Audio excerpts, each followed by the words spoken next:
Hi friends, ಎಲ್ಲರಿಗೂ ನಮಸ್ಕಾರ. ಇವತ್ತಿನ ವಿಡಿಯೋದಲ್ಲಿ ಪೈನಾಪಲ್ ಕೂಲ್ ಕೇಕ್ನ ಮಾಡಿ ತೋರಿಸ್ತಿದ್ದೀನಿ. ನಾವು ಯಾವುದೇ ಒಂದು ಓವೆನ್ ಬಳಸದೆ ಮನೆಯಲ್ಲೇ ಈಸಿಯಾಗಿ ಕೂಲ್ ಕೇಕ್ನ ಯಾವ ರೀತಿ ಮಾಡ್ಕೊಳ್ಳೋದು ಅಂತ ಈ ವಿಡಿಯೋದಲ್ಲಿ ನೀವೊಂದು ಸತಿ ನೋಡಿಕೊಂಡು ಟ್ರೈ ಮಾಡಿ ನೋಡಿ. ತುಂಬಾ ಈಸಿಯಾಗಿ ಸಿಂಪಲ್ಲಾಗಿ ಮಾಡ್ಕೊಳ್ಬೋದು ಮತ್ತು ಟೇಸ್ಟ್ ಅಂತೂ ಸೇಮು ಬೇಕ್ರಿಯಲ್ಲಿ ಯಾವ ರೀತಿ ಇರುತ್ತೋ ಅದೇ ಟೇಸ್ಟ್ನ ನಾವು ಮನೆಯಲ್ಲೇ ಮಾಡ್ಕೊಳ್ಬೋದು. ಮಕ್ಕಳಂತೂ ತುಂಬಾ ಇಷ್ಟಪಟ್ಟು ತಿಂತಾರೆ. ಯಾರೆಲ್ಲ ನನ್ನ ಚಾನಲ್ನ ನೋಡ್ತಿದ್ದೀರಾ ದಯವಿಟ್ಟು ಸಬ್ಸ್ಕ್ರೈಬ್ ಮಾಡಿ, ಪಕ್ಕದಲ್ಲೇ ಇರುವಂತಹ ಬೆಲ್ ಬಟನನ್ನು ಕ್ಲಿಕ್ ಮಾಡಿ ದಯವಿಟ್ಟು ಸಪೋರ್ಟ್ ಮಾಡಿ. ನೋಡಿ ಬನ್ನಿ ಯಾವ ರೀತಿ ಮಾಡ್ಕೊಳ್ಳೋದು ಅಂತ ಈ ವಿಡಿಯೋದಲ್ಲಿ ನೋಡ್ಕೊಂಡು ಬರೋಣ. ನಾನಿಲ್ಲಿ 1 ಕಪ್ನಷ್ಟು ಬೆಣ್ಣೆನ ತೊಗೊಂಡಿದ್ದೀನಿ. ಈಗ ನಾವು ಒಂದು ಬೌಲ್ಗೆ ಹಾಕ್ಕೊಂಡು ನೀಟಾಗಿ ಬೀಟ್ ಮಾಡ್ಕೊಳ್ಬೇಕು. ನಾನಿಲ್ಲಿ ಬ್ಲೆಂಡರ್ನ ಯೂಸ್ ಮಾಡ್ಕೊಳ್ತಿದ್ದೀನಿ. ನೋಡಿ ಬಟರ್ ಫುಲ್ ವೈಟ್ ಕಲರ್ ಬರೋವರೆಗೂ ನಾವು ಇದೇ ರೀತಿ ಬ್ಲೆಂಡ್ ಮಾಡ್ಕೊಳ್ಬೇಕು. ಫುಲ್ ಕ್ರೀಮ್ ರೀತಿ ಆಗಬೇಕು, ಅಲ್ಲಿವರೆಗೂ ನಾವು ಬ್ಲೆಂಡ್ನ ಮಾಡ್ಕೊಳ್ಳೋಣ. ನೋಡಿ ಈ ರೀತಿ ಫುಲ್ಲು ಸ್ಮೂತಾಗಿ ಸಾಫ್ಟ್ ಆಗಬೇಕು, ಅಲ್ಲಿವರೆಗೂ ನಾವು ಬ್ಲೆಂಡ್ ಮಾಡ್ಕೊಳ್ಬೇಕು. ನಾನಿಲ್ಲಿ 3/4 ಕಪ್ನಷ್ಟು ಸಕ್ಕರೆ ಪುಡಿ ಮಾಡ್ಕೊಂಡು ಇಟ್ಕೊಂಡಿದ್ದೀನಿ. ಒಂದು ಅರ್ಧದಷ್ಟು ನಾವು ಸಕ್ಕರೆ ಪೌಡ್ರನ್ನ ಹಾಕ್ಕೊಳ್ಬೇಕು. ಇನ್ನು ಅರ್ಧದಷ್ಟು ಸ್ವಲ್ಪ ಬ್ಲೆಂಡ್ ಮಾಡ್ಕೊಂಡು ನಂತರ ಹಾಕ್ಕೊಳ್ಬೇಕು. ನೋಡಿ ಈ ರೀತಿ ಮತ್ತೆ ನಾನು ಬ್ಲೆಂಡ್ ಮಾಡ್ಕೊಳ್ತಿದ್ದೀನಿ. ಫುಲ್ ಸಾಫ್ಟ್ ಆಗೋವರೆಗೂ ನಾವು ಬ್ಲೆಂಡ್ ಮಾಡ್ಕೊಳ್ಬೇಕು. ಸಕ್ಕರೆ ಪೌಡರ್ ಮತ್ತು ಬಟರ್ ಎಲ್ಲ ನೀಟಾಗಿ ಮಿಕ್ಸ್ ಆಗಿ ಈ ರೀತಿ ಸಾಫ್ಟ್ ಆಗಬೇಕು, ಅಲ್ಲಿವರೆಗೂ ಬ್ಲೆಂಡ್ ಮಾಡ್ಕೊಳ್ಬೇಕು. ಈಗ ಉಳಿದ ಸಕ್ಕರೆ ಪೌಡ್ರನ್ನ ನಾನು ಹಾಕ್ಕೊಳ್ತಿದ್ದೀನಿ. ನೋಡಿ ಉಳಿದ ಅರ್ಧ ಕಪ್ನಷ್ಟು ನಾನು ಸಕ್ಕರೆ ಪೌಡ್ರನ್ನ ಹಾಕ್ಕೊಂಡು ಬ್ಲೆಂಡ್ ಮಾಡ್ಕೊಳ್ತಿದ್ದೀನಿ. ಮತ್ತು ಅದು ಫುಲ್ ಸಾಫ್ಟ್ ಆಗೋವರೆಗೂ ನಾವು ನೀಟಾಗಿ ಬ್ಲೆಂಡ್ ಮಾಡ್ಕೊಳ್ಬೇಕು. ಒಂದು 8 ರಿಂದ 10 ನಿಮಿಷದವರೆಗೂ ನಾವು ಇದೇ ರೀತಿ ಬ್ಲೆಂಡ್ ಮಾಡ್ಕೊಳ್ಳೋಣ. ನೋಡಿ ಈ ರೀತಿ ಸಾಫ್ಟ್ ಆಗೋವರೆಗೂ ನಾವು ಬ್ಲೆಂಡ್ ಮಾಡ್ಕೊಳ್ಬೇಕು. ಈಗ ನಾನು ಬ್ಲೆಂಡರ್ನ ಆಫ್ ಮಾಡ್ಕೊಳ್ತಿದ್ದೀನಿ. ಈಗ ನಾನು ಒಂದು ಬೌಲ್ಗೆ 3 ಮೊಟ್ಟೆಗಳನ್ನು ನಾನು ತಗೊತಿದ್ದೀನಿ. ನಾನು 1 kg ಕೇಕ್ನ ಮಾಡ್ಕೊಳ್ಳೋದ್ರಿಂದ 3 ಮೊಟ್ಟೆನ ಯೂಸ್ ಮಾಡ್ಕೊಳ್ತಿದ್ದೀನಿ. ನೋಡಿ ಈ ರೀತಿ ಒಡೆದ್ಬಿಟ್ಟು ಒಂದು ಬೌಲ್ಗೆ ಹಾಕ್ಕೊಳ್ಬೇಕು. ನಾನಿಲ್ಲಿ 2 ಮೊಟ್ಟೆಯಷ್ಟು ನಾನು ಹಾಕ್ಕೊಳ್ತಿದ್ದೀನಿ. 1 ಮೊಟ್ಟೆನ ನಾವು ಹಾಗೇ ಇಟ್ಕೊಳ್ಬೇಕು. ನಾನು 2 ಮೊಟ್ಟೆಯಷ್ಟು ಹಾಕ್ಬಿಟ್ಟು ಈಗ ಮತ್ತೆ ಬ್ಲೆಂಡ್ ಮಾಡ್ಕೊಳ್ತಿದ್ದೀನಿ. ನೋಡಿ ಫುಲ್ ಕ್ರೀಮ್ ರೀತಿ ಬರಬೇಕು, ಅಲ್ಲಿವರೆಗೂ ನಾವು ಬ್ಲೆಂಡ್ ಮಾಡ್ಕೊಳ್ಬೇಕು. ಒಂದು 7 ರಿಂದ 8 ನಿಮಿಷಗಳವರೆಗೂ ನಾವು ಇದೇ ರೀತಿ ಬ್ಲೆಂಡ್ ಮಾಡ್ಕೊಳ್ಬೇಕು. ನೋಡಿ ಈ ರೀತಿ ಸಾಫ್ಟ್ ಆಗಬೇಕು, ಅಲ್ಲಿವರೆಗೂ ನಾವು ಬ್ಲೆಂಡ್ ಮಾಡ್ಕೊಳ್ಬೇಕು. ಈಗ ನಾನು ಆಫ್ ಮಾಡ್ಕೊಳ್ತಿದ್ದೀನಿ. ಈಗ ಉಳಿದ 1 ಮೊಟ್ಟೆನ ಈಗ ಹಾಕ್ಕೊಳ್ಳೋಣ. ನೋಡಿ ಈ ರೀತಿ ಸ್ಟೆಪ್ ಬೈ ಸ್ಟೆಪ್ ಹಾಕ್ಕೊಂಡು ನೀವೊಂದು ಸತಿ ಈ ವಿಧಾನದಲ್ಲಿ ಟ್ರೈ ಮಾಡಿ ನೋಡಿ. ಕೇಕ್ ಅಂತೂ ತುಂಬಾ ಸಾಫ್ಟಾಗಿ ತುಂಬಾ ಚೆನ್ನಾಗಿ ಬರುತ್ತೆ. ಈಗ ಮತ್ತೆ ನಾವು ಬ್ಲೆಂಡ್ ಮಾಡ್ಕೊಳ್ಬೇಕು. ನೋಡಿ ಫುಲ್ಲು ಕ್ರೀಮ್ ರೀತಿ ಬರಬೇಕು, ಅಲ್ಲಿವರೆಗೂ ನಾವು ಇದೇ ರೀತಿ ಬ್ಲೆಂಡ್ ಮಾಡ್ಕೊಳ್ಬೇಕು. ಬ್ಲೆಂಡರ್ ಇಲ್ಲ ಅಂದರೂ ಪರವಾಗಿಲ್ಲ, ಮಿಕ್ಸಿಯಲ್ಲೂ ನಾವು ಇದೇ ರೀತಿ ಮಾಡ್ಕೊಳ್ಬೋದು. ನೋಡಿ ಈಗ ನಾನು ನೀಟಾಗೆಲ್ಲ ಕೇಕ್ನ ಬ್ಲೆಂಡ್ ಮಾಡ್ಕೊಳ್ತಿದ್ದೀನಿ.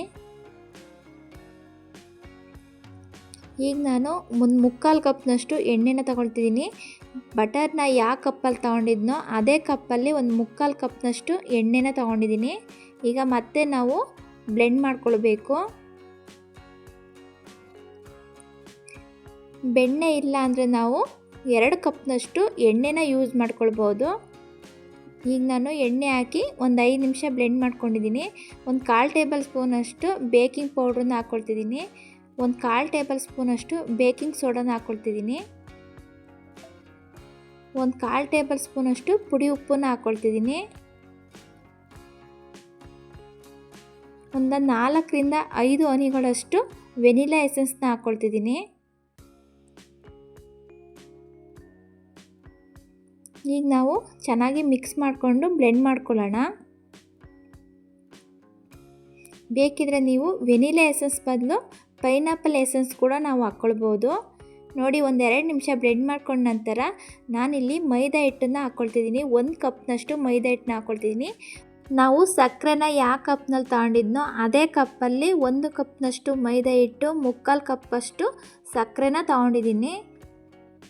ಮೈದಾ ಹಿಟ್ಟು ಹಾಕಿದ ನಂತರ ಒಂದು 5 ನಿಮಿಷ ನೀಟಾಗಿ ಬ್ಲೆಂಡ್ ಮಾಡ್ಕೊಳ್ಬೇಕು. ಸ್ವಲ್ಪನೂ ಗಂಟಿರಬಾರ್ದು, ಆ ರೀತಿ ಬ್ಲೆಂಡ್ ಮಾಡ್ಕೊಳ್ಬೇಕು. ನೋಡಿ ನಾವು ಬ್ಲೆಂಡರ್ ಇಲ್ಲ ಅಂದರೂ ಪರವಾಗಿಲ್ಲ, ಮಿಕ್ಸಿಯಲ್ಲೇ ಈ ರೀತಿ ಸ್ಟೆಪ್ ಬೈ ಸ್ಟೆಪ್ ನಾವು ಮಾಡ್ಕೊಂಡ್ರೆ ತುಂಬಾ ಚೆನ್ನಾಗಿ ಬರುತ್ತೆ. ಈಗ ನಾನು ಆಫ್ ಮಾಡ್ಕೊಳ್ತಿದ್ದೀನಿ. ನೋಡಿ ಕೇಕ್ ಬ್ಯಾಟರು ರೆಡಿಯಾಗಿದೆ.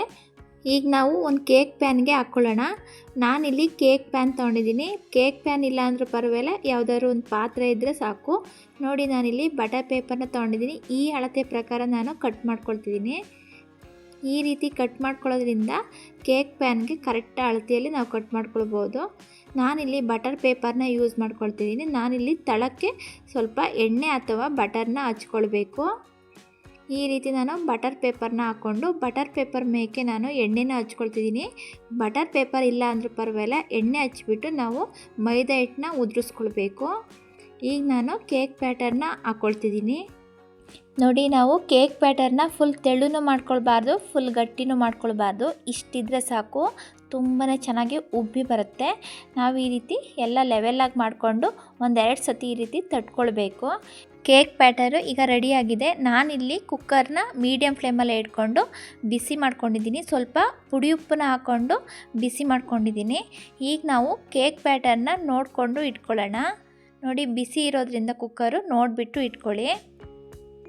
ಈಗ ನಾವು ಕುಕ್ಕರ್ ಮುಚ್ಚೋಣ. ನಾನಿಲ್ಲಿ ಗ್ಯಾಸ್ಕೆಟ್ನ ತೆಗ್ದಿಲ್ಲ, ಹಾಗೇ ಹಾಕ್ಕೊಳ್ತಿದ್ದೀನಿ. ಹಾಗೇ ಹಾಕ್ಕೊಂಡು ವಿಷಲ್ ಹಾಕ್ಕೊಳ್ಬಾರ್ದು. ಹಾಗೇ ನಾವು ಮೀಡಿಯಮ್ ಫ್ಲೇಮಲ್ಲಿ 40 ರಿಂದ 45 ನಿಮಿಷಗಳ ಕಾಲ ನಾವು ಈ ಮೀಡಿಯಮಲ್ಲೇ ಇಟ್ಕೊಂಡು ಬೇಯಿಸ್ಕೊಳ್ಬೇಕು. ನೋಡಿ, ಕೇಕು ತುಂಬಾ ಚೆನ್ನಾಗಿ ಬೆಂದಿದೆ. ನೋಡಿ, ಸ್ವಲ್ಪನೂ ಹಸಿ ಇಲ್ಲ. ನಾನಿಲ್ಲಿ 45 ನಿಮಿಷಗಳ ಕಾಲ ನಾನು ಬೇಯಿಸ್ಕೊಂಡಿದ್ದೀನಿ. ಕೇಕು ಫುಲ್ಲು ತಣ್ಣಗಾಗಬೇಕು, ಅಲ್ಲಿವರೆಗೂ ನಾವು ಬಿಡಬೇಕು. ನೋಡಿ, ತಣ್ಣಗಾದ ನಂತರ ನಾನಿಲ್ಲಿ ತೆಗಿತಿದ್ದೀನಿ. ಈಗ ಬಟರ್ ಪೇಪರ್ನ ಕೂಡ ನಾನು ತೆಗಿತಿದ್ದೀನಿ. ಈಗ ಮೇಲಿರುವಂತಹ ಕೇಕ್ನ ನಾನು ಎಲ್ಲ ತೆಗಿತಿದ್ದೀನಿ. ಬ್ರೌನ್ ಕಲರ್ ಇರುವಂತಹ ಕೇಕ್ನ ನಾನು ತೆಗಿತಿದ್ದೀನಿ. ನೋಡಿ, ನಾನು ಸೈಡು ಕೂಡ ತೆಗಿತಿದ್ದೀನಿ. ಕ್ರೀಮ್ನ ಹಚ್ಕೊಳ್ಳೋದ್ರಿಂದ ಈ ರೀತಿ ಸೈಡೆಲ್ಲ ನೀಟಾಗಿ ಕಟ್ ಮಾಡ್ಕೊಳ್ಬೇಕು. ನಾನಿಲ್ಲಿ 3 ಲೇಯರ್ಗಳನ್ನಾಗಿ ಕಟ್ ಮಾಡ್ಕೊಳ್ತಿದ್ದೀನಿ. 3 ಲೇಯರ್ ಕೂಡ ಒಂದೇ ಸಮಾನವಾಗಿ ನಾನು ಕಟ್ ಮಾಡ್ಕೊಳ್ತಿದ್ದೀನಿ. ಕೇಕು ತುಂಬಾ ಸಾಫ್ಟ್ ಇರೋದ್ರಿಂದ ನಿಧಾನವಾಗಿ ಕಟ್ ಮಾಡ್ಕೊಳ್ಬೇಕು, ಇಲ್ಲ ಅಂದರೆ ಈ ರೀತಿ ಕಟ್ಟಾಗಿಬಿಡುತ್ತೆ. ನೋಡಿ, ಕೇಕು ತುಂಬಾ ಸಾಫ್ಟಾಗಿ ಬಂದಿದೆ. ನಿಧಾನವಾಗಿ ಕಟ್ ಮಾಡ್ಕೊಳ್ಳೋಣ. ನಾನು ಒಂದು ಲೇಯರ್ನ ಕಟ್ ಮಾಡ್ಕೊಂಡಿದ್ದೀನಿ. ಒಂದು ಸೈಡಿಗೆ ತೆಗೆದಿಟ್ಕೊಳ್ಳೋಣ. ಈಗ ಇನ್ನೊಂದು ಲೇಯರ್ ಕೂಡ ಕಟ್ ಮಾಡ್ಕೊಳ್ಬೇಕು. ನೋಡಿ, ಕೇಕು ತುಂಬಾ ಸಾಫ್ಟಾಗಿ ಬಂದಿದೆ. ನೀವೊಂದು ಸತಿ ಈ ವಿಧಾನದಲ್ಲಿ ಟ್ರೈ ಮಾಡಿ ನೋಡಿ. ನಾವು ಬಟರ್ ಹಾಕಿರೋದ್ರಿಂದ ತುಂಬಾ ಟೇಸ್ಟಿಯಾಗಿ ತುಂಬಾ ಚೆನ್ನಾಗಿ ಬಂದಿದೆ. ನೋಡಿ, ಈಗ ನಾನು ಇನ್ನೊಂದು ಸೈಡು ಕೂಡ ನಾನು ಕಟ್ ಮಾಡಿಕೊಂಡು ತೆಗೆದಿಟ್ಕೊಳ್ತಿದ್ದೀನಿ. ಈಗ ನಾವು ಈ ರೀತಿ ರೆಡಿ ಮಾಡಿಕೊಂಡು ಇಟ್ಕೊಳ್ಬೇಕು. ಈಗ ನಾವೊಂದು ಜ್ಯೂಸನ್ನ ರೆಡಿ ಮಾಡ್ಕೊಳ್ಳೋಣ. ನಾನು ಇಲ್ಲಿ 1 kg ಮಾಡ್ಕೊಳ್ಳೋದ್ರಿಂದ 1.5 ಲೋಟದಷ್ಟು ನೀರನ್ನ ಹಾಕ್ಕೊಳ್ತಿದ್ದೀನಿ. 3.5 ಟೇಬಲ್ ಸ್ಪೂನಷ್ಟು ಸಕ್ಕರೆ ಪೌಡ್ರನ್ನ ಹಾಕ್ಕೊಂಡು ಮಿಕ್ಸ್ ಮಾಡ್ಕೊಳ್ತಿದ್ದೀನಿ. 1/4 ಟೇಬಲ್ ಸ್ಪೂನಷ್ಟು ಪೈನಾಪಲ್ ಎಸೆಸ್ನ ಹಾಕ್ಕೊಳ್ತಿದ್ದೀನಿ.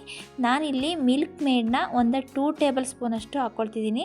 ಸಕ್ಕರೆನ 3.5 ಟೇಬಲ್ ಸ್ಪೂನಷ್ಟು ಹಾಕ್ಕೊಂಡಿರೋದ್ರಿಂದ ಮಿಲ್ಕ್ ಮೇಡ್ನ 2 ಟೇಬಲ್ ಸ್ಪೂನಷ್ಟು ಹಾಕ್ಕೊಳ್ತಿದ್ದೀನಿ. ಈಗ ಒಂದು ಸತಿ ಚೆನ್ನಾಗಿ ಮಿಕ್ಸ್ ಮಾಡ್ಕೊಳ್ಬೇಕು.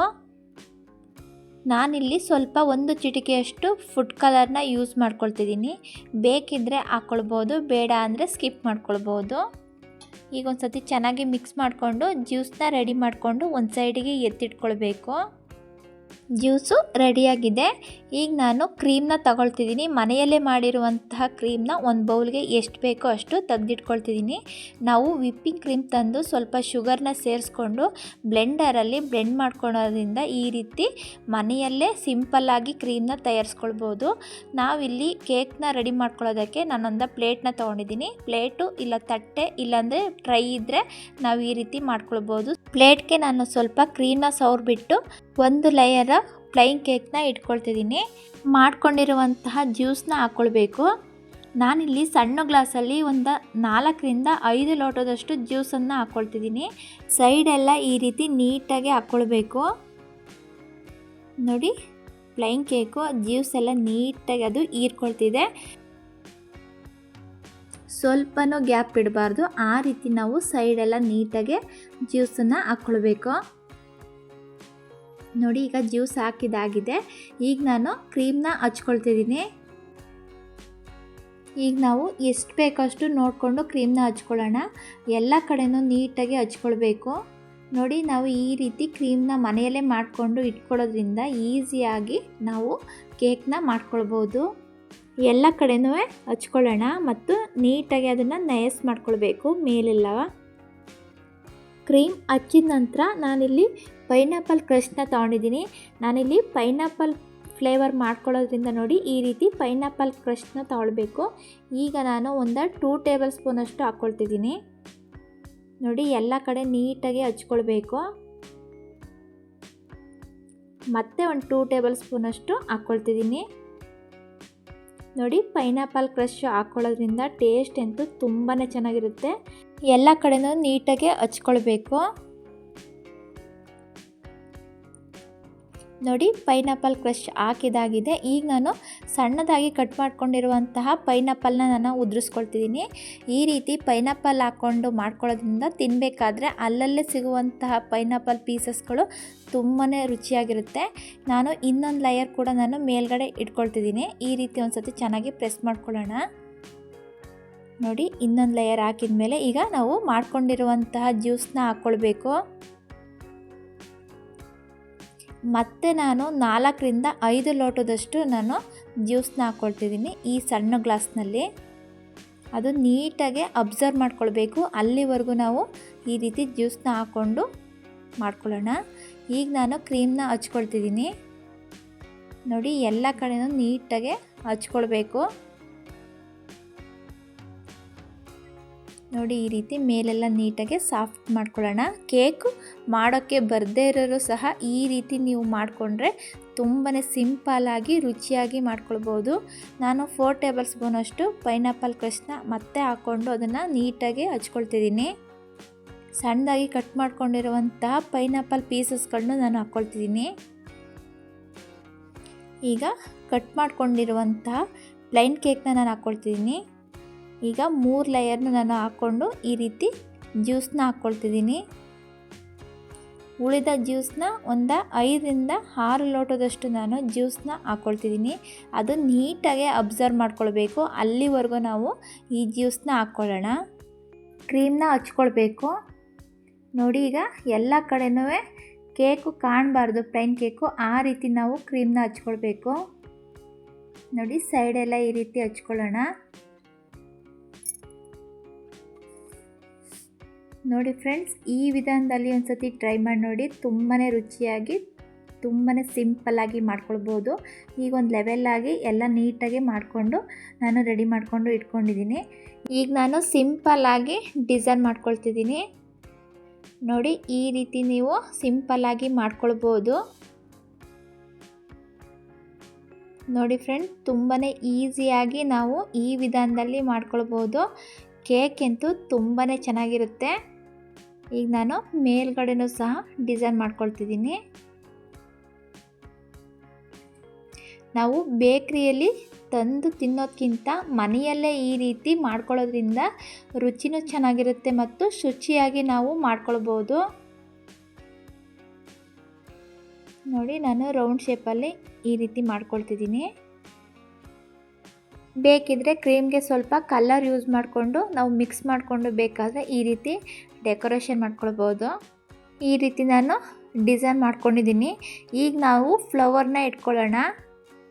ನೋಡಿ ನಾನು ಒಂದು 3 ಫ್ಲವರ್ನ ಮಾಡಿ ಇಟ್ಕೊಂಡಿದ್ದೀನಿ.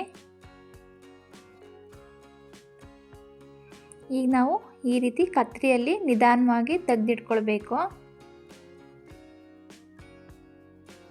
ನೋಡಿ ತುಂಬಾ ಸಿಂಪಲ್ಲಾಗಿ ತುಂಬಾ ಈಸಿಯಾಗಿ ನಾವು ಈ ಕೇಕ್ನ ಮಾಡ್ಕೊಳ್ಬೋದು. ನಾನಿಲ್ಲಿ ವೈಟ್ ಫ್ಲವರ್ನ ಕೂಡ ಇಟ್ಕೊಳ್ತಿದ್ದೀನಿ.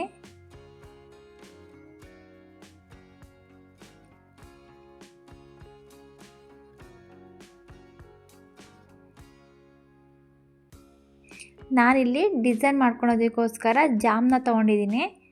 ನಾವು ಸ್ವಲ್ಪ ಜಾಮ್ನ ಈ ರೀತಿ ಬೀಟ್ ಮಾಡಿಕೊಂಡು ಬಟರ್ ಪೇಪರ್ ಒಳಗೆ ನಾನು ಹಾಕ್ಕೊಳ್ತಿದ್ದೀನಿ. ನೋಡಿ ನ್ಯಾಚುರಲ್ ಆಗಿ ನಾವು ಈ ರೀತಿ ಮನೆಯಲ್ಲೇ ಸಿಗುವಂತಹ ಕೆಲವು ಸಾಮಗ್ರಿಗಳಿಂದ ನಾವು ಈ ರೀತಿ ಡಿಸೈನ್ಗಳಾಗಲಿ ನಮ್ಮ ಕೇಕ್ನಾಗಲಿ ನಾವು ಮಾಡ್ಕೊಳ್ಬೋದು. ಈಗ ನಾನು ಸ್ವಲ್ಪ ತುದಿನ ಕತ್ತರಿಯಲ್ಲಿ ಕಟ್ ಮಾಡ್ಕೊಳ್ತಿದ್ದೀನಿ. ನೋಡಿ ಈ ರೀತಿ ನಾವು ಯಾವುದೇ ಒಂದು ಅಕ್ಷರಗಳನ್ನ ಬರೆಯೋಕ್ಕಾದರೂ ಈ ರೀತಿ ಈಸಿಯಾಗಿ ಮಾಡ್ಕೊಳ್ಬೋದು. ನಾನು ಈ ರೀತಿ ಒಂದೊಂದು ಡಾಟ್ ಇಟ್ಕೊಂಡು ಡಿಸೈನ್ ಮಾಡ್ಕೊಳ್ತಿದ್ದೀನಿ.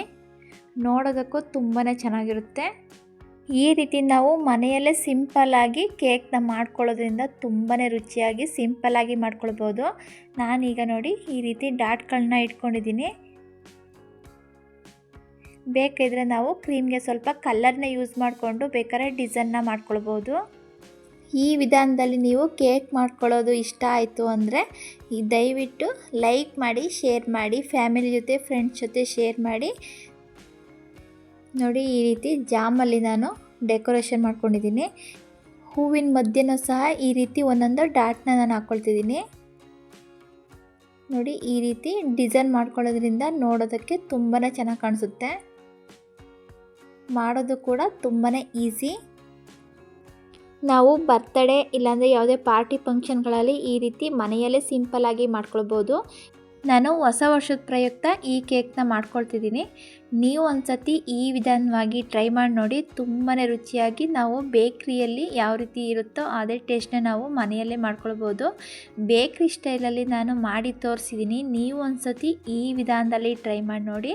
ಕೇಕು ತುಂಬಾ ಸಾಫ್ಟಾಗಿ ತುಂಬಾ ಚೆನ್ನಾಗಿ ಬರುತ್ತೆ. ಯಾರೆಲ್ಲ ನನ್ನ ಚಾನಲ್ನ ಹೊಸದಾಗಿ ನೋಡ್ತಿದ್ದೀರಾ ದಯವಿಟ್ಟು ಸಬ್ಸ್ಕ್ರೈಬ್ ಮಾಡಿ, ಪಕ್ಕದಲ್ಲೇ ಇರುವಂತಹ ಬೆಲ್ ಬಟನನ್ನು ಕ್ಲಿಕ್ ಮಾಡಿ ಸಪೋರ್ಟ್ ಮಾಡಿ. ಈಗ ನೋಡಿ ನಾವು ನೇಮ್ನ ಬರ್ಕೊಳ್ತಿದ್ದೀನಿ.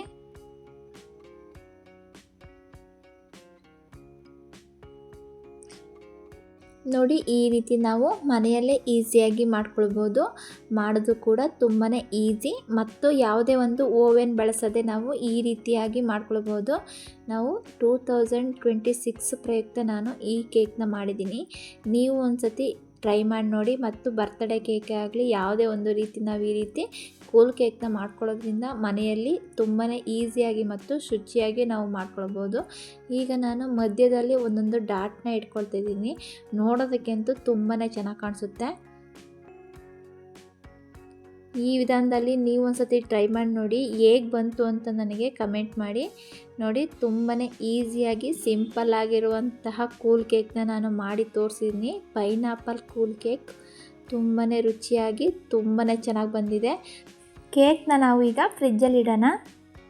ನಾವು ಫ್ರಿಜ್ಜಲ್ಲಿ ಒಂದು 7ರಿಂದ 8 ಅವರ್ ಆದರೂ ನಾವು ಫ್ರಿಜ್ಜಲ್ಲಿ ಇಟ್ಕೊಳ್ಬೇಕು. ಅದು ನೀಟಾಗಿ ಜ್ಯೂಸ್ ಎಲ್ಲ ನೀಟಾಗಿ ಸೆಟ್ ಆಗಬೇಕು. ಅಂದರೆ ಬೆಳಗ್ಗೆ ಇಟ್ಟರೆ ನಾವು ಸಂಜೆ ನಾವು ಕಟ್ ಮಾಡಿಕೊಂಡು ತಿನ್ಬೋದು. ನೋಡಿ ನಾನೀಗ ತೆಗೆದುಬಿಟ್ಟು ತೋರಿಸ್ತಿದ್ದೀನಿ. ನಾನು ಒಂದು 8ರಿಂದ 10 ಅವರ್ ನಾನು ಫ್ರಿಜ್ಜಲ್ಲಿ ಬಿಟ್ಬಿಟ್ಟು ತೆಗೆದಿಟ್ಕೊಳ್ತಿದ್ದೀನಿ. ನೋಡಿ ಸಿಂಪಲ್ಲಾಗಿ ನಾವು ಮನೆಯಲ್ಲಿ ಬೇಕ್ರಿ ಸ್ಟೈಲಲ್ಲಿ ಕೇಕ್ನ ನಾನು ಮಾಡಿ ತೋರಿಸ್ತಿದ್ದೀನಿ. ಪೈನಾಪಲ್ ಕೂಲ್ ಕೇಕು ತುಂಬಾ ರುಚಿಯಾಗಿ ತುಂಬಾ ಚೆನ್ನಾಗಿ ಬಂದಿದೆ. ಈಗ ನಾನು ಕಟ್ ಮಾಡಿಬಿಟ್ಟು ತೋರಿಸ್ತಿದ್ದೀನಿ ಯಾವ ರೀತಿ ಬಂದಿದೆ ಅಂತ. ನೋಡಿ ತುಂಬಾ ಸಾಫ್ಟಾಗಿ ತುಂಬಾ ಚೆನ್ನಾಗಿ ಬಂದಿದೆ. ನೀವು ಒಂದ್ಸತಿ ಈ ವಿಧಾನದಲ್ಲಿ ಟ್ರೈ ಮಾಡಿ ನೋಡಿ. ನಾವು ಈ ರೀತಿ ಮಾಡ್ಕೊಳ್ಳೋದ್ರಿಂದ ಮಕ್ಕಳಂತೂ ತುಂಬಾ ಇಷ್ಟಪಟ್ಟು ತಿಂತಾರೆ ಮತ್ತು ರುಚಿಯಾಗಿ ಮತ್ತು ಶುಚಿಯಾಗಿ ನಾವು ಮನೆಯಲ್ಲೇ ಸಿಂಪಲ್ಲಾಗಿ ಮಾಡ್ಕೊಳ್ಬೋದು. ನೋಡಿ ನಾನೊಂದು ಚಾಕ್ನಲ್ಲಿ ತೆಗೆದುಬಿಟ್ಟು ತೋರಿಸ್ತೀನಿ ಯಾವ ರೀತಿ ಚೆನ್ನಾಗಿ ಬಂದಿದೆ ಅಂತ. ನೋಡಿ ಜ್ಯೂಸ್ ಕೂಡ ತುಂಬಾ ಚೆನ್ನಾಗಿ ಅಬ್ಸರ್ವ್ ಮಾಡ್ಕೊಂಡಿದೆ. ತುಂಬಾ ಕೂಲಾಗಿ ಸಾಫ್ಟಾಗಿ ತುಂಬಾ ಚೆನ್ನಾಗಿ ಬಂದಿದೆ. ನೀವು ಒಂದ್ಸತಿ ಈ ವಿಧಾನದಲ್ಲಿ ಟ್ರೈ ಮಾಡಿ ನೋಡಿ. ಹೇಗೆ ಬಂತು ಅಂತ ನನಗೆ ಕಮೆಂಟ್ ಬಾಕ್ಸಲ್ಲಿ ತಿಳಿಸಿ. ಈಗ ಒಂದು ಪ್ಲೇಟಿಗೆ ಸರ್ವ್ ಮಾಡ್ಕೊಳ್ತಿದ್ದೀನಿ. ಇನ್ನು ಬೇರೆ ರೆಸಿಪಿಗೋಸ್ಕರ ರಶ್ಮಿ ಕುಕ್ಕಿಂಗ್ ಚಾನಲನ್ನು ಸಬ್ಸ್ಕ್ರೈಬ್ ಮಾಡಿ, ಪಕ್ಕದಲ್ಲೇ ಇರುವಂತಹ ಬೆಲ್ ಬಟನನ್ನು ಕ್ಲಿಕ್ ಮಾಡಿ ಸಪೋರ್ಟ್ ಮಾಡಿ. ಈಗ ನಾನು ತೋರಿಸ್ತಿದ್ದೀನಿ ನೋಡಿ. ಒಂದು ಸ್ಪೂನಲ್ಲಿ ಕಟ್ ಮಾಡಿಕೊಂಡು ನೋಡಿ ಈ ರೀತಿ ಪ್ರೆಸ್ ಮಾಡಿದ್ರೆ ಸಾಕು. ತುಂಬಾ ಸಾಫ್ಟಾಗಿ ಜ್ಯೂಸಿಯಾಗಿ ತುಂಬಾ ಚೆನ್ನಾಗಿ ಬಂದಿದೆ. ನೀವೊಂದು ಸತಿ ಟ್ರೈ ಮಾಡಿ ನೋಡಿ. ಯಾರಿಗೆಲ್ಲ ಈ ವಿಡಿಯೋ ಇಷ್ಟ ಆಯಿತು ಅಂದರೆ ದಯವಿಟ್ಟು ಲೈಕ್ ಮಾಡಿ ಸಪೋರ್ಟ್ ಮಾಡಿ. ಪೈನಾಪಲ್ ಕೂಲ್ ಕೇಕ್ನ ಮನೆಯಲ್ಲೇ ಸಿಂಪಲ್ಲಾಗಿ ಯಾವ ರೀತಿ ಮಾಡ್ಕೊಳ್ಬಹುದು ಅಂತ ನಾನು ಈ ವಿಡಿಯೋದಲ್ಲಿ ತೋರಿಸ್ಕೊಟ್ಟಿದ್ದೀನಿ. ನೀವು ಒಂದ್ಸತಿ ಟ್ರೈ ಮಾಡಿ ನೋಡಿ. ತುಂಬಾ ರುಚಿಯಾಗಿರುತ್ತೆ ಮತ್ತು ಸಿಂಪಲ್ಲಾಗಿ ಮಾಡ್ಕೊಳ್ಬೋದು. ವಿಡಿಯೋ ನೋಡಿ ಸಪೋರ್ಟ್ ಮಾಡಿದ್ದಕ್ಕೆ ತುಂಬಾ ಧನ್ಯವಾದಗಳು. Thank you.